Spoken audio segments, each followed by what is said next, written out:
Pengambilan gaji aparatur sipil negara atau ASN di lingkungan pemerintah Provinsi Jambi saat ini masih dilakukan secara manual melalui transaksi langsung di perbankan.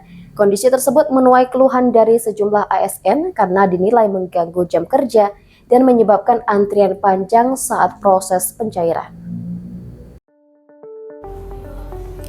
Pengambilan gaji aparatur sipil negara atau ASN di lingkungan pemerintah Provinsi Jambi saat ini masih dilakukan secara manual melalui transaksi langsung di perbankan. Kondisi tersebut menuai keluhan dari sejumlah ASN karena dinilai mengganggu jam kerja dan menyebabkan antrian panjang saat proses pencairan. Menanggapi hal itu, Sekda Provinsi Jambi Sudirman menjelaskan bahwa pada dasarnya pendistribusian gaji telah dilakukan melalui aplikasi dan masuk ke rekening masing-masing ASN. Namun proses pengambilan dana belum dapat dilakukan secara elektronik maupun melalui ATM karena masih terdapat kendala teknis.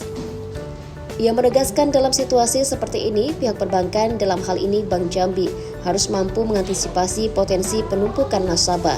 Salah satu langkah yang dinilai perlu dilakukan adalah menambah jumlah layanan agar antrian dapat terurai dan tidak mengganggu aktivitas kerja para ASN. Selain itu, aspek keamanan juga menjadi perhatian. Penumpukan nasabah di satu lokasi berpotensi menimbulkan risiko yang tidak diinginkan.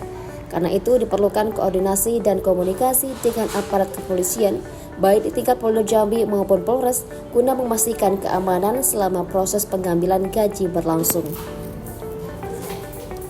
Lebih lanjut, ia juga membuka kemungkinan adanya skema alternatif seperti pengajuan pencairan melalui bendahara masing-masing instansi untuk kemudian didistribusikan kepada ASN.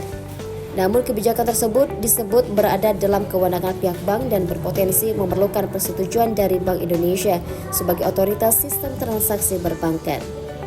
Pemerintah daerah pun mendorong agar mekanisme yang diterapkan ke depan dapat lebih efektif, tidak mengganggu pelayanan publik, serta tetap menjamin keamanan dan kenyamanan para ASN dalam menerima haknya setiap bulan. Seperti itu, terapkan antisipasi terjadinya penumpukan. Yang kedua, jaminan keamanan. Bagaimana jaminan keamanan? Harus komunikasi koordinasi dengan pihak Polda, Polres, dan perbanyak layanannya ketika itu